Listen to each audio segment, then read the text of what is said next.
तो सबसे पहले तो हम यही जानना चाहेंगे कि जॉइंट पेन में होम्योपैथिक किस तरह से काम करता है और ये अन्य दवाओं से किस तरह से ज्यादा असर करता है।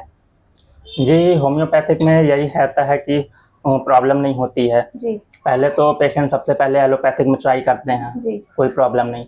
जो भी केस एलोपैथिक में ठीक हो जाते हैं, ठीक है, उसमें कोई प्रॉब्लम नहीं। जो केस ठीक नहीं हो पाते हैं, जी फिर उसमें लॉन्ग टाइम तक उसको ले नहीं सकते हैं, साइड इफ़ेक्ट्स होते हैं। जी तब फिर ये ऑप्शन रहता है कि होम्योपैथिक से सारे जो टेस्ट वगैरह होते हैं, उससे ये भी पता चल जाता है कि प्रॉब्लम क्या है। और फिर उसके बाद से उसको पेन को मैनेजमेंट करके वो पूरी तरह से केस भी ठीक कर दिया जाता है। अच्छा ये सर। बेनिफिट है।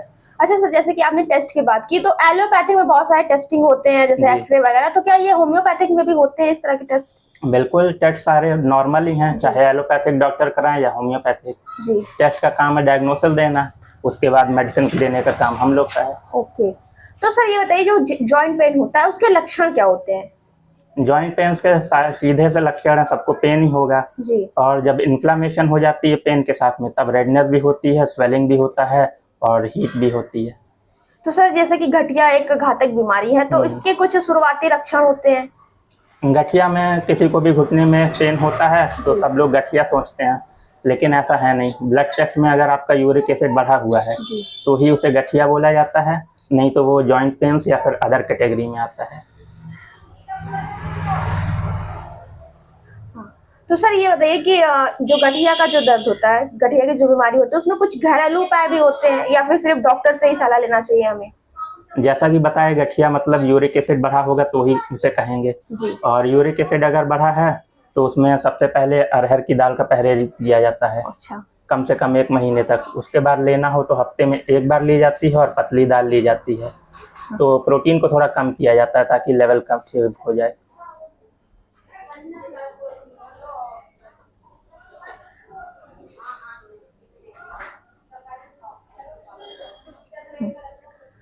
सर ऐसा सुना जाता है कि विटामिन डी और कैल्शियम के वजह से इस तरह की बीमारियां हमारे पास आ जाती हैं। तो आज के समय में हमारे पास कुछ ऐसे आहार तो है नहीं जिससे हमें कैल्शियम विटामिन मिले, तो कैसे हम इस तरह की बीमारियों से अपना बचाव करें?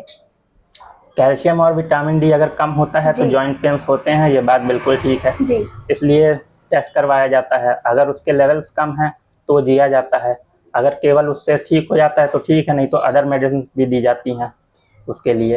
अब ये है कि वो अपने से बहुत ज़्यादा भी नहीं खाया जाता है। जी 1 महीना या 3 महीना ज़रूरत के हिसाब से दिया जाता है विटामिन डी और कैल्शियम। कैल्शियम को अगर आप 3 महीने से ज़्यादा रेगुलर अपने मन से 6 महीने तक खा लेंगे तो वो आपको किडनी स्टोन बना देता है, इसका भी देखना पड़ता है।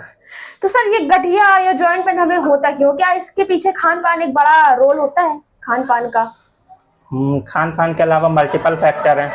पहली चीज़, जो भी विटामिन और मिनरल हैं वो अगर कम हो गया तो हो गया, या फिर बॉडी भी एकदम मशीन की तरह है, जी अंदर से कोई भी केमिकल मैसेजिंग डिस्टर्ब हो जाती है तो जॉइंट पेन्स होता है।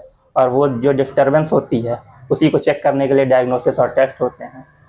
तो सर ऐसा देखने में आता है ज्यादातर लोगों को राहुमटाइड ऐसे कुछ गठिया का नाम होता है वो होती है, तो क्या लक्षण इसके होते हैं शुरुआती दौर में? रूमेटाइड अर्थराइटिस ही है जो इसमें जो कैटेगरी में सबसे खराब होता है। जी उसमें आपको सारे स्मॉल जॉइंट में पेन्स होगा, उंगलियों में, पैरों में और हाथ में। और उसमें जब हो जाता है करीब 3 साल 5 साल, फिर उंगलियां टेढ़ी होने लगती हैं। और जब टेढ़ी होने लगती हैं फिर उसको ठीक करने में काफ़ी प्रॉब्लम होती है।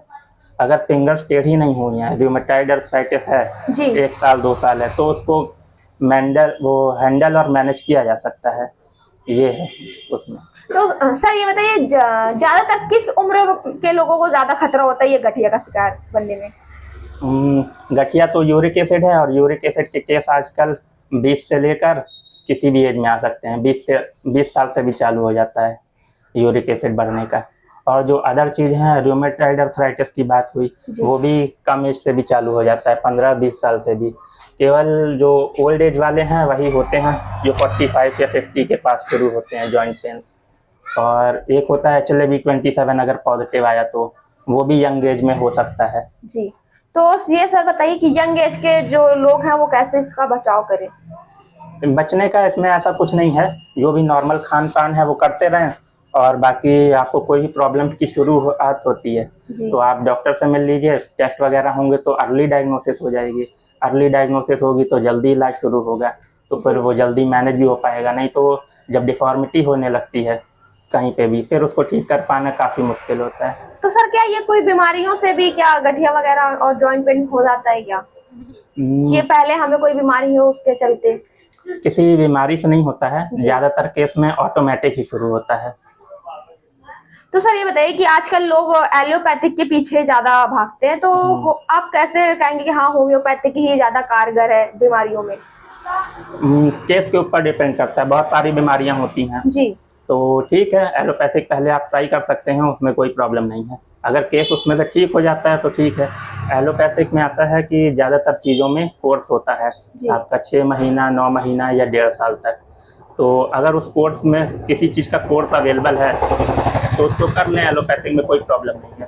जिनमें कोई कोर्स नहीं रहता है, केवल मैनेजमेंट के लिए दिया जाता है, फिर उसके लिए होम्योपैथिक आयुर्वेदिक ये सोचना पड़ता है। अच्छा, तो जैसे कि एलोपैथिक में कोर्स होते हैं हर चीज के, तो क्या होम्योपैथिक में भी ऐसा कुछ है, कोर्स होते हैं दवा के? होम्योपैथिक में ऐसे कोई फिक्स टाइम नहीं रहते हैं। जी जो भी पेशेंट के सिम्टम रहते हैं उसको मैच करके मेडिसिन दी जाती है।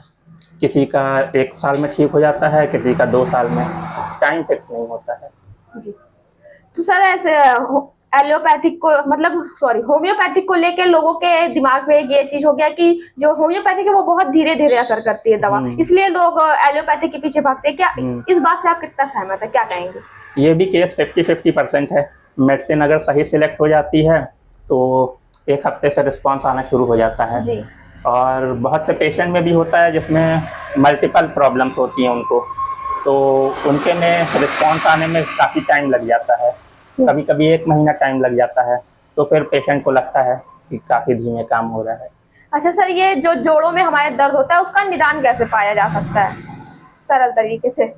सरल तरीके का यही है, एक तो जॉइंट पेन आपको कहीं भी हो, सबसे पहले तो दही का परहेज करना पड़ता है। अच्छा क्योंकि दही में होता है लैक्टिक एसिड, और वो जो है मसल्स को थोड़ा कॉन्ट्रैक्ट करता है। जी कहीं पे भी मसल्स कॉन्ट्रैक्ट होंगी तो पेन और बढ़ेगा, तो उसका परहेज करना पड़ता है। बाकी अब नॉर्मल खान पान ही रखना पड़ता है। जी। उसके अलावा प्रॉब्लम होती है तो फिर मिलना ही पड़ता है डॉक्टर से। अच्छा, तो मतलब दही के अलावा भी कुछ और? मेनली दही होता है, उसके बाद आप नींबू और खट्टी चीज़ों का अच्छा, देख खट्टी सकते हैं। चीज का परहेज करना चाहिए। अगर उसको रोकने से आपको आराम मिल रहा है तो ठीक है, और उसको यूज़ करने से प्रॉब्लम हो रही है जी पर्सन टू पर्सन, तो आप उसको रोक सकते हैं, क्योंकि खट्टी चीज़ें और नींबू भी सबको नुकसान नहीं करता है। जी जी जी। तो ऐसा कहा जाता है कि होम्योपैथिक में परहेज की बहुत बड़ी कड़ाई होती है कि हाँ परहेज करना ही है, तो क्या ये बात सच है? परहेज आपका होम्योपैथिक हो या एलोपैथिक, सभी में करना ही पड़ता है। जी जो मेडिसिन के हिसाब से, जो बीमारी के हिसाब से ज़रूरी होता है। बहुत ज़्यादा आप बीमारी है, आप परहेज नहीं कर रहे हैं तो एलोपैथिक में भी प्रॉब्लम होती है ठीक करने में। परहेज तो दोनों में ज़रूरी है। अच्छा सर, जैसे कि एलोपैथिक में पेन किलर होती है, अगर हमें कहीं भी दर्द होता है हम पेन किलर खा लेते हैं और उसका असर भी बहुत जल्दी हो जाता है, लेकिन कहीं ना कहीं उसका साइड इफेक्ट भी पड़ता है पेन किलर का। तो क्या होम्योपैथिक में भी कुछ ऐसी दवाएं हैं जिसका असर तो तुरंत होता है लेकिन उसका साइड इफेक्ट भी होता है? इसमें साइड इफेक्ट नहीं होता है, बस यही प्लस पॉइंट है। अच्छा, होम्योपैथिक की दवा में साइड इफेक्ट नहीं पाए जाते? यही इसका प्लस पॉइंट है। अच्छा, तो क्या एलोपैथिक और होम्योपैथिक साथ में चला सकते हैं, हम दवा कर सकते हैं? बिल्कुल चलाते हैं, आराम से चलाते हैं। मल्टीपल प्रॉब्लम्स होती हैं, शुगर होता है, बीपी होता है, अदर चीज़ें। एलोपैथिक से 1 घंटे का गैप रखा जाता है, होम्योपैथिक दी जाती है। अच्छा, तो सर ये जो होम्योपैथी की जो मीठी गोली होती है बच्चे उसको बड़ा पसंद करते हैं, बहुत चाव से खाते हैं, लेकिन कभी कभी होता है कि बच्चे अगर डॉक्टर ने 3 गोली या 4 गोली की सलाह दी है तो वो अपने से निकाल के 6-6, 7-7 गोली खा लेते हैं, तो क्या इसका कोई साइड इफेक्ट बच्चों को नहीं पड़ता? कोई प्रॉब्लम नहीं होती है, वो 1 डोज मानी जाती है। अच्छा। चाहे 4 गोली खा लें या 10 गोली खा लें, तो उससे प्रॉब्लम नहीं होती है, 1 ही डोज होती है। अच्छा, तो सर ये होम्योपैथिक आजकल हर बीमारी में आ गया है, मतलब हर बीमारी का उसके पास निदान है, हर मर्ज की दवा है, तो क्या आपको ये नहीं लगता कि हाँ होम्योपैथिक की भी एक नर्सिंग होम होनी चाहिए, या फिर है ऐसी नर्सिंग होम हमें पता ना हो? नर्सिंग होम और हॉस्पिटल में 2-3 काम का डिफरेंस होता है जी। एक होता है सलाइन चढ़ाने का, ग्लूकोज का, और इंजेक्शन का, और ऑपरेशन का, और बाकी तो मेडिसिन होता है। मेडिसिन एलोपैथिक में भी है और होम्योपैथिक में भी है, केवल वही 3 चीज़ का डिफरेंस है। तो ऐसी कोई रिक्वायरमेंट है नहीं होम्योपैथिक के नर्सिंग होम की। तो मतलब नर्सिंग होम जैसा कुछ नहीं होना चाहिए होम्योपैथिक के लिए? जैसे एलोपैथिक में है, लोग जाते हैं वहां तो दवा फिर एलोपैथिक ही चलती है अगर कहीं जा रहा है पेशेंट तो। ऐसे होम्योपैथिक की भी एक होनी चाहिए नर्सिंग होम जहाँ पे हाँ होम्योपैथिक की दवा मिले। देखिए, नर्सिंग होम अगर होम्योपैथिक का अलग से कवर भी देंगे, हाँ। उसमें केवल आप होम्योपैथिक चलाएंगे, उससे काम होगा नहीं, क्योंकि आपको अगर सर्जरी करनी है या फिर आपको कुछ सलाइन वगैरह करना है तो वो तो आपको एलोपैथिक देना ही पड़ेगा। तो अलग से होम्योपैथिक का कोई मतलब नहीं है। ये है कि जो एलोपैथिक डॉक्टर्स हैं, अगर वो चाहें तो एक ब्रांच होम्योपैथिक की और एक आयुर्वेदिक की रख सकते हैं। जो केस जैसा हो वैसे रिफर करके पेशेंट को मैनेज किया जा सकता है, वो ज़्यादा बेटर है। अच्छा, तो जैसे कि एलोपैथिक में इंजेक्शन का बहुत बड़ा रोल होता है, इंजेक्शन से भी हमें तुरंत असर होता है, तो होम्योपैथिक में ऐसा कुछ है नहीं इंजेक्शन का, तो आपको नहीं लगता कि हाँ होम्योपैथिक में भी ऐसा कुछ होना चाहिए, बनाना चाहिए इंजेक्शन जैसा कुछ? नहीं, ऐसी कोई जबरदस्ती थोड़ी है, उनकी रिसर्च की तरीके अलग हैं, तो उनके में बन गया है इंजेक्शन और वो काम करता है, उसमें ऐसी कोई प्रॉब्लम नहीं है। हर मेडिसिन का अपना अपना स्कोप होता है और अपनी अपनी लिमिट होती है। तो सर आजकल मार्केट में इतने सारे डॉक्टर्स हो गए हैं, क्लिनिक हो गई है, तो पेशेंट कैसे एक सही डॉक्टर का चयन करे? क्या खासियत होनी चाहिए डॉक्टर के अंदर? पेशेंट को सबसे बढ़िया, प्रॉब्लम्स तो होती ही रहती हैं घर में, तो एलोपैथिक के पास भी जाते हैं और होम्योपैथिक भी जाते हैं। तो मल्टीपल डॉक्टर से मिलने के बाद ही एक एलोपैथिक और एक होम्योपैथिक डॉक्टर सिलेक्ट कर लेना चाहिए, फाइनल कर लेना चाहिए पेशेंट को। हाँ, तो सर ये बताइए होम्योपैथिक आयुर्वेद से और एलोपैथिक से किस तरह से अलग है, और पेशेंट होम्योपैथिक ही क्यों चुने? मतलब कोई कोई का विश्वास भी होता है होम्योपैथिक के पास ही हो जाता है, और कोई कोई का विश्वास नहीं होता, हम लोग बोलते हैं होम्योपैथिक करके देख लो, लेकिन वो मानता नहीं है, तो उस पर कैसे हम कहें कि हाँ आप होम्योपैथिक पे ही जाइए? होम्योपैथिक की ज़्यादातर मेडिसिन पेड़ पौधों से बनती है, आयुर्वेदिक की भी पेड़ पौधों से बनती है। उनका प्रोसेस बनाने का अलग है और होम्योपैथिक में प्रोसेस अलग है, दोनों में केवल प्रोसेस का फर्क है, और एलोपैथिक तो बिल्कुल डिफरेंट है ही। तो जैसी प्रॉब्लम हो वैसा पेशेंट को सिलेक्ट करके इलाज कर लेना चाहिए, कोई फिक्स नहीं है कि हमेशा होम्योपैथिक के पास जाएं या हमेशा एलोपैथिक के पास जाएं, प्रॉब्लम के हिसाब से सिलेक्ट कर लिए, काम करिए। तो सर जैसे कि जॉइंट पेन पे हम लोग बात करें, तो जॉइंट पेन अगर हम लोग को कहीं भी शुरू होता है तो हम लोग उस पे मतलब इग्नोर कर देते हैं उसको कि चलो नॉर्मल दर्द है, पेन किलर खा के सही हो जाता है, तो क्या आप कहेंगे इस पे कि हाँ डॉक्टर की सलाह हमें कब ले लेनी चाहिए? अगर 1 या 2 हफ्ते में ठीक हो जाता है तो वो ठीक है, बॉडी अपने आप रिकवर कर लेती है। अगर 2 हफ्ते तक रिकवर नहीं कर पा रही है तब फिर आप मिल सकते हैं डॉक्टर से। अच्छा, तो डॉक्टर से होम्योपैथिक या एलोपैथिक कैसे, ज्यादा किस डॉक्टर को चुने? जिस डॉक्टर के पास आप मल्टीपल टाइम जाते हैं पहले उसी से मिल लीजिए, अगर वहां से केस ठीक हो जाता है तो ठीक है, नहीं तो फिर आप स्पेशलिस्ट को देखिए कौन सा आपके लिए ठीक रहेगा। सर होम्योपैथिक में ये भी चीज होता है कि अगर हम जाते हैं डॉक्टर के पास तो डॉक्टर हमारी मतलब घर की सिचुएशन को भी जानते हैं कि हाँ आप किस सिचुएशन से गुजर रहे हैं, तो इसका क्या रोल होता है? जैसे कि हम जाते हैं डॉक्टर के पास, वो हमसे पूछते हैं आप लोग कितने भाई बहन हैं, घर में कौन कौन है, ऐसे बहुत सारी चीजें डॉक्टर जानने की कोशिश करते हैं, तो इसका क्या रोल होता है? इसके लिए कुछ चीज़ों का डिपेंड करता है मेडिसिन वगैरह पे, और बाकी मेडिसिन के मैनेजमेंट वगैरह पे, पेशेंट का मैनेजमेंट कैसे हो पाएगा कि नहीं, क्या बीमारी है उस हिसाब से उतनी केयर हो पाएगी कि नहीं, ये सब के लिए। अच्छा, तो डॉक्टर साहब आपने हमारे एमटीएस टॉक्स को अपना समय दिया उसके लिए बहुत बहुत